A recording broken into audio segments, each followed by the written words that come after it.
Moral of the story কি উঠে এলো?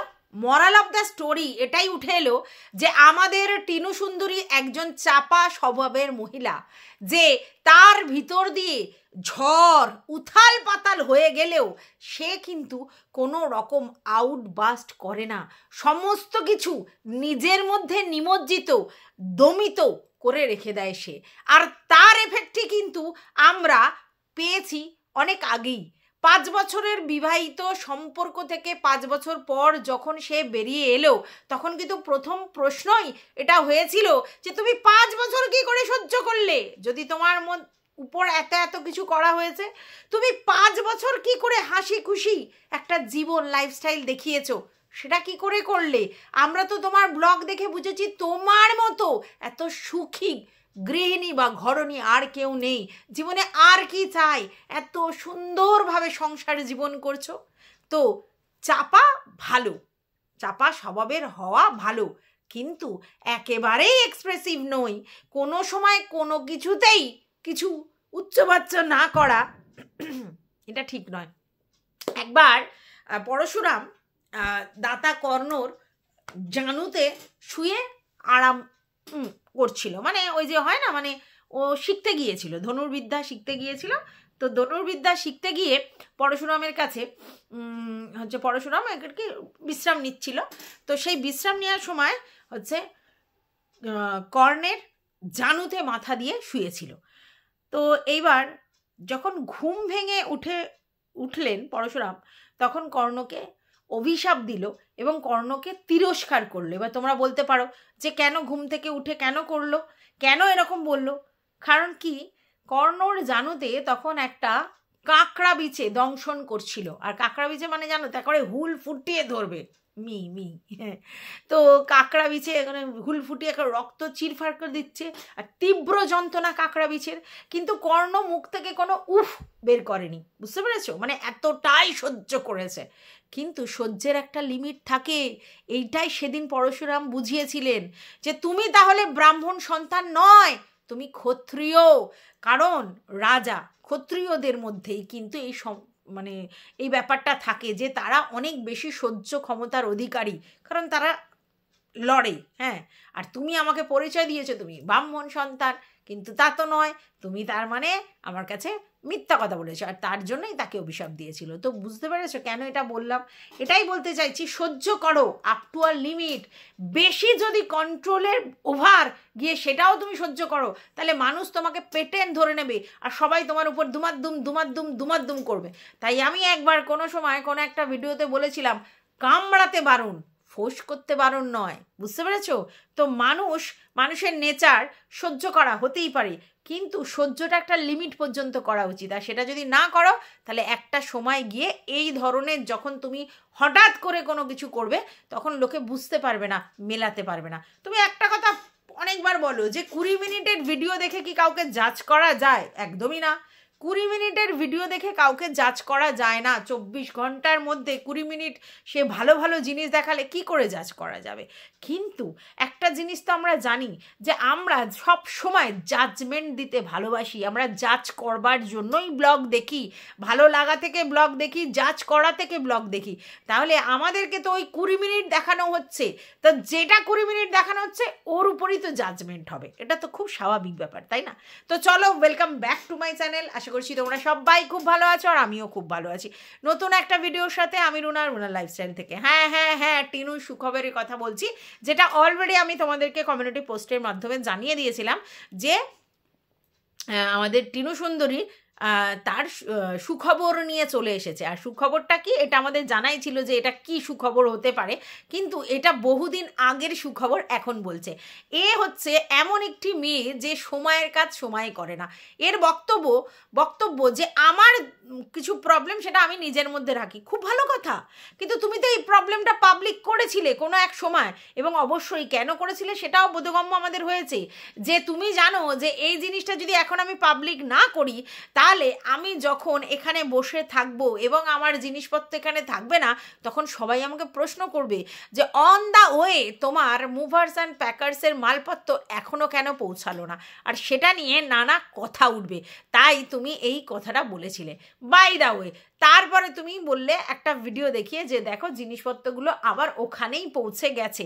20,000 টাকা খরচা করে তুমি জিনিসপত্রগুলো এখানে নিয়ে আসার ব্যবস্থা করছিলে, বাট তুমি সেই 20,000 টাকা পেয়ে গেছো। যাই হোক, এটা কি সাইবার ক্রাইমের অন্তর্গত এই জিনিসটা? আমি জানি না, এটা তো সাইবারে কিছু হচ্ছে না, এটা সাইবার ক্রাইম। তুমি বলছো সাইবার ক্রাইমে জানিয়ে আমি ব্যাপারটা করেছি, এটা কি সাইবার ক্রাইমের ব্যাপার নাকি ফোন ট্রেস করার ব্যাপারটা সাইবারের জানিয়েছিলে? আমি ঠিক বুঝলাম না যে তোমার এই যে ফ্রড কেসটা হয়েছে সেটা কি সাইবারের, কারণ তোমার তো অনলাইনে মানে জিনিসটা হয়েছে, তাহলে সেই জন্য কি সেটা সাইবারের থানায় জানাতে হয়? এটা আমার ঠিক আইডিয়া নেই। তা সেটা তুমি বললে যে সাইবার থানার এতে গিয়ে ব্যাপারটা হয়েছে উদ্ধার, তো 20,000 টাকা তুমি রিটার্ন পেয়ে গেছো আর জিনিসপত্র তোমার বাপের বাড়িতে পৌঁছে গেছে, তো এটা সুখবর।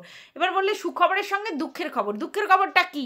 যে জিনিসটা তোমার দিল্লিতে নিয়ে আসলে না, আবার ওই হাসনাবাদে পৌঁছে গেল, এটাই কি দুঃখের খবর? মানে আমি বুঝতে পারলাম না তোমার দুঃখের খবরটা কি। আলটিমেটলি তোমার জিনিস তোমার বাপের বাড়িতে পৌঁছে গেছে এবং সেটা খুব ভালো হয়েছে, কারণ তোমার এই মুহূর্তে যা সিচুয়েশান, তুমি কোথায় থাকবে, কোথায় যাবে, কি করবে না করবে কেউ জানে না।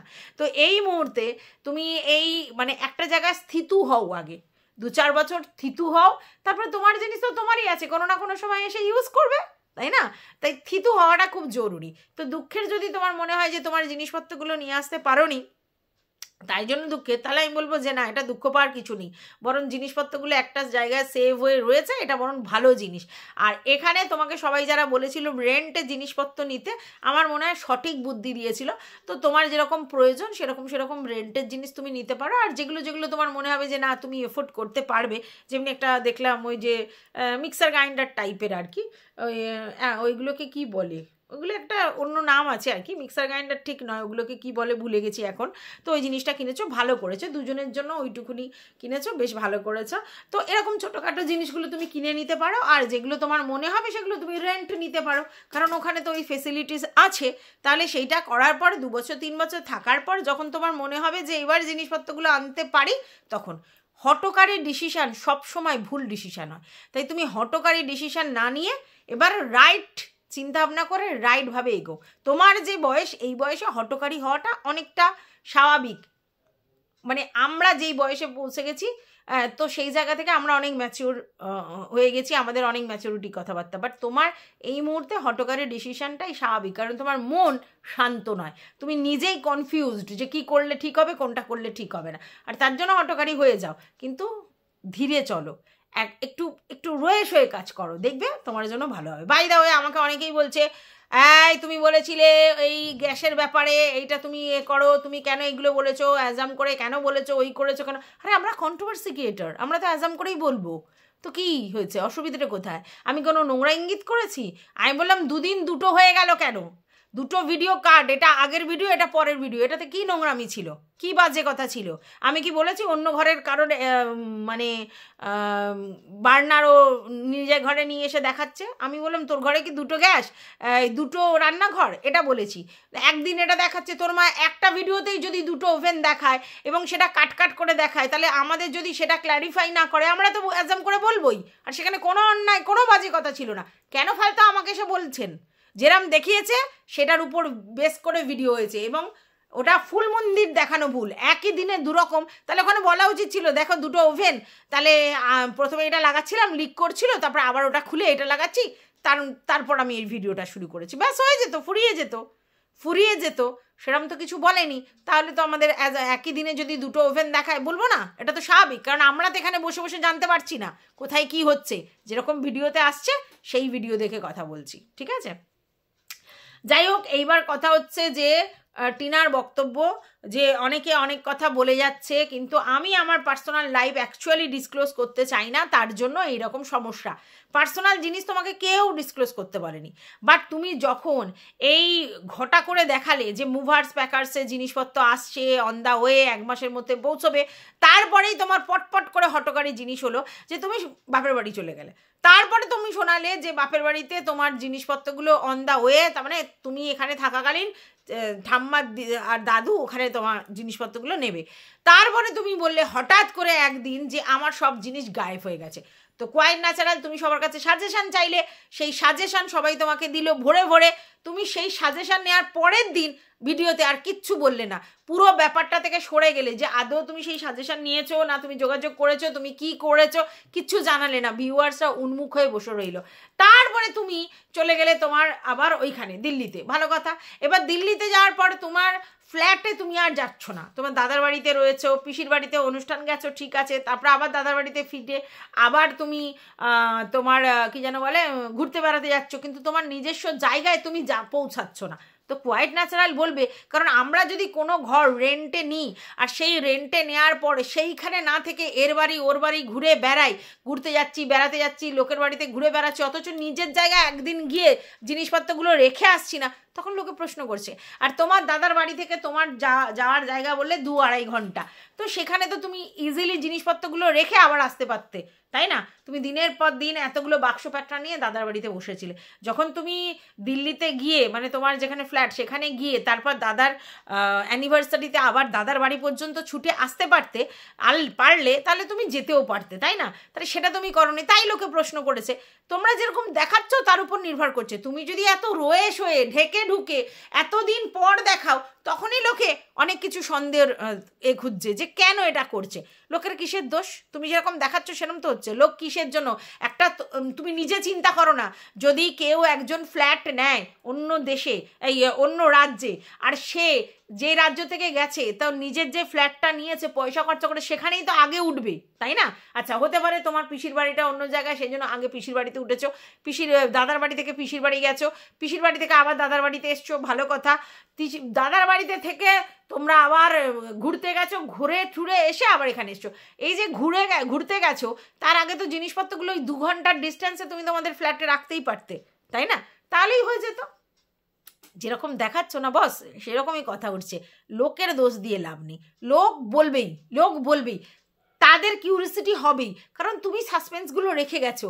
কেন, কিসের জন্য, হঠাৎ তোমার ঠাম্মির সঙ্গে তোমার এখানে থাকার কথা ছিল, হঠাৎ ঠাম্মি মিসিং, হঠাৎ মা, ঠাম্মির ব্যাপারটা তুমি টোটালি অফ করে দিলে, কোনো সারা শব্দ করছো না।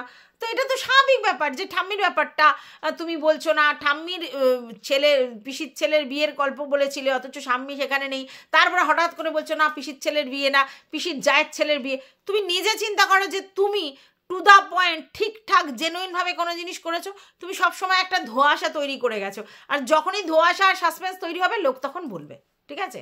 আচ্ছা, এবার তুমি বলছো আমি কাউকে টেনশন দিতে চাই না, খুব ভালো কথা, এটা খুব ভালো জিনিস, কিন্তু তুমি তো অলরেডি টেনশন দিয়ে দিয়েছো যে আমার জিনিসপত্রগুলো পৌঁছায়নি, হয়তো জিনিসপত্রগুলো চলে গেল, এইবার পাওয়া গেল না। এইবার এই জায়গা থেকে তুমি চিন্তা করো, তোমাকে যারা দেখে, বাচ্চা বুড়ো সবাই আছে, একটা 20 বছরের মেয়েও আছে, আবার একটা 70 বছরের ভদ্রমহিলাও রয়েছেন, তারা তোমাকে নিয়ে কনসার্ন চিন্তা করে, তোমার পজিটিভ ভিউয়ার্সরা, তাহলে তারা এটা এক্সপেক্ট করে আছে টিনু আহারে জিনিসপত্রগুলো এত লাখ লাখ টাকার জিনিস চলে গেল, তাদের মন খারাপ হচ্ছে। তুমি যদি একবার হিন্স দিতে না আমি জিনিসপত্রগুলো সব পেয়ে গেছি, তাহলে আর তারা কিচ্ছু বলতো না। তুমি যতদিন না বলবে ততদিন তারা তো চিন্তা ভাবনা করবে। এবার দেখো, তুমি বললে সুখবর, তাহলে তুমি আজকে 7-8 দিন আগে ব্যাপারটা জেনে গেছো, তাহলে তোমার কাছে ব্যাপারটা সুখবর হয়ে গেছে, কিন্তু এরা তো বুঝতে পারছে না। তো এদের কাছে তো এখনো সেটা দুঃস্বপ্ন যে একটা মেয়ে যার এত জিনিসপত্রগুলো হঠাৎ করে চম্পট দিয়ে চলে গেল, মেয়েটার কি অবস্থা। তো সেই জায়গায় এবার তোমার কোনটা সুখবর লোক কী করে ধরবে? তুমি যদি মনে করে সবাই ধরে নেবে যে তুমি ওটা বলতে চেয়েছে, তা তো হয় না। কারণ তোমার কাছে ঘুরতে যাওয়াটাও সুখবর, তোমার কাছে বিয়েবাড়িটাও সুখবর, তোমার কাছে দাদার বাড়িতে অনুষ্ঠান সেটাও সুখবর, আবার তোমার কাছে এগুলো পাওয়াও সুখবর। তাই জন্য তুমি কি সুখবর বলতে চাইছো সেটা তো তোমায় তখনই বলা উচিত ছিল না, তুমি 7 দিন 8 দিন রেস্ট নিয়ে তারপরে বললে, যেটা তুমি এতদিনে সাসপেন্স থেকে তোমার কষ্ট হচ্ছিল, তুমি নিজে ফিল করতে পারছিল। তাহলে তোমাকে যারা ভালোবাসে, খারাপ বাসের কথা বলছি না, তারাও তো সাসপেন্সে ছিল, তারাও তো কষ্ট পাচ্ছিল, কিছুই না, তাদের একটা স্যাটিসফ্যাকশন যে ভাই মেয়েটা তার জিনিসপত্র পেয়ে গেছে। তুমি সেগুলো ব্যবহার করছো কি তোমার বাপের বাড়ি পৌঁছে গেছে সেটা তাদের কাছে ম্যাটার নয়। কারোর মনে হতে পারে তোমার কাছে গেলে ভালো, কারোর মনে হতে পারে তোমার বাপের বাড়িতে থাকলে ভালো, সেটা আলাদা কথা, কিন্তু আলটিমেটলি তোমার জিনিস তোমার কাছে রয়েছে, এটাই তাদের কাছে অনেক বড় ব্যাপার। এটা ক্ল্যারিফাই করতে এতদিন লেগে গেল, আশ্চর্য তো। ঠিক আছে, এবার তুমি বলছো যে আমি ফ্ল্যাটে আছি কি না, আমার ফ্ল্যাটে নেই, আমার ফ্ল্যাট থেকে চলে গেছি, সেটা নিয়ে অনেক কথা বলছে অনেক লোক। তা তোমাদের দেখিয়ে দিতে পারলাম আমি ফ্ল্যাটে আছি, সেই ফ্ল্যাটেই আছি, তাহলে আর কোনো কথা নেই। আচ্ছা, একটা খুব সামান্য বিষয় চিন্তা করো, তুমি যদি ফ্ল্যাটে থাকো আর যদি ফ্ল্যাটে না থাকো, কারোর কিন্তু কিছু যায় আসে না। কিন্তু তুমি যদি প্রপারলি বলো যে হ্যাঁ ফ্ল্যাটে আমি এই ব্যাপার এই জন্য যাচ্ছি না, এই সময় যাবো ভাই, তাহলে কিন্তু কিছু ব্যাপার নেই।